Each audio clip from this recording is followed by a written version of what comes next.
Mallayya Jewellers, Ottupara, Vadakkanchery.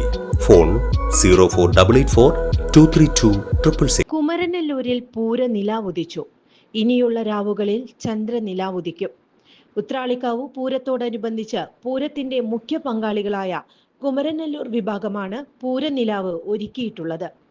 Kumaranellur NSS മൈതാനത്ത് 24 വരെയാണ് വൈവിധ്യമാർന്ന കലാപരിപാടികൾ ഒരുക്കിയിട്ടുള്ളത്.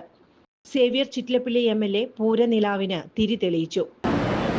ഉത്രാളിക്കാവ് പൂരം വിവിധ രീതിയിൽ അതിൻ്റെ മാറ്റ് വർദ്ധിച്ചുകൊണ്ടിരിക്കുകയാണ്.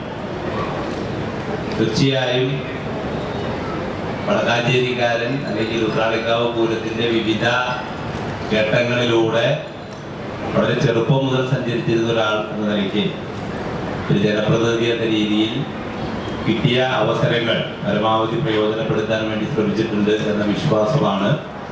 തീർച്ചയായും അതിൻ്റെ കൂടി ഭാഗമായ പരിശ്രമങ്ങൾ കേരളത്തിലെ ഗവൺമെൻറ്, പ്രത്യേകിച്ച് ടൂറിസം വകുപ്പ്, കേരളത്തിലെ ഇടതുപക്ഷ ജനാധിപത്യ മുന്നണി ഗവൺമെൻറ് ടൂറിസം രംഗത്ത് നടപ്പാക്കിക്കൊണ്ടിരിക്കുന്ന വിവിധങ്ങളായ പ്രവർത്തനങ്ങളിൽ, പ്രത്യേകിച്ച് ഉത്സവങ്ങൾ, അതുമായി ബന്ധപ്പെട്ട മറ്റ് ആഘോഷ പരിപാടികളെല്ലാം തന്നെ പ്രോത്സാഹിപ്പിക്കുന്ന ഹെഡിൽ നിന്നാണ് കഴിഞ്ഞ 3 തവണയായി ഇപ്പോൾ നമുക്ക് 15 ലക്ഷം രൂപ, 10 ലക്ഷം രൂപ നമുക്ക് ലഭിച്ചു കഴിഞ്ഞു. പൂരത്തിന് മുമ്പേ അത് അനുവദിക്കുക, പൂരം കഴിയുന്നതോടെ അത് കൈകളിലേക്ക് എത്തുക എന്നതാണ് ഈ ഘട്ടത്തിൽ സംഭവിച്ചിട്ടുള്ളത്. ഒരുപാട് സാമ്പത്തികമായ ഞെരുക്കങ്ങൾക്കിടയിലും ഉത്രാളിക്കാവ് പൂരത്തെ ചേർത്ത് പിടിക്കാൻ ഗവൺമെന്റിന് കഴിഞ്ഞിട്ടുണ്ട്. അതെല്ലാ നിലയിലുമുണ്ട് എന്ന് ഈ ഘട്ടത്തിൽ സൂചിപ്പിച്ചുകൊണ്ട് തീർച്ചയായും നമുക്ക് ഈ കൂട്ടായ്മ മുന്നോട്ട് കൊണ്ടുപോകാം. സ്നേഹത്തിന്റെ, സൗഹാർദ്ദത്തിന്റെ, മതനിരപേക്ഷതയുടെ ഒക്കെ തന്നെ കൂട്ടായ്മയായി നമുക്ക് ഇതിനെ വീണ്ടും മുന്നോട്ട് കൊണ്ടുപോകാം. തീർച്ചയായും അതിനോടൊപ്പം നമുക്ക് ഒരുമിച്ച് സഞ്ചരിക്കാമെന്ന് മാത്രം ഈ ഘട്ടത്തിൽ സൂചിപ്പിക്കും. കുമരനെല്ലൂർ വിഭാഗം പ്രസിഡന്റ് AK സതീഷ് കുമാർ അധ്യക്ഷത വഹിച്ചു. നഗരസഭാ chairman PN Surendran, CA Sankarankutty, PN Vaishakh, Ajith Kumar Mallayya, AD Aji, P Hrishikesh, V Sreedharan, PN Gokulan, S Sreekumar, PA Vipin, V Suresh, Balakrishnan Kulancheri എന്നിവർ പങ്കെടുത്തു. ഉത്രാളിക്കാവ് പൂരത്തിന് ടൂറിസം വകുപ്പിൽ നിന്നും 5 ലക്ഷം രൂപ അനുവദിക്കുന്നതിനു വേണ്ടി പരിശ്രമിച്ച സേവ്യർ ചിറ്റ്ലപ്പിള്ളി MLAയെ ചടങ്ങിൽ ആദരിച്ചു. ഏഷ്യാനെറ്റ് റിയാലിറ്റി ഷോ റണ്ണർ ദിശയും സംഘവും അവതരിപ്പിച്ച ഗാനമേളയും അരങ്ങേറി.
കൂടുതൽ വാർത്തകൾക്ക് ഞങ്ങളുടെ ചാനൽ സബ്സ്ക്രൈബ് ചെയ്യുക. ഫേസ്ബുക്ക് ഫോളോ അപ്പ് ചെയ്യുക. വാർത്തകൾ വേഗത്തിലറിയാൻ എനി ടൈം ന്യൂസ്.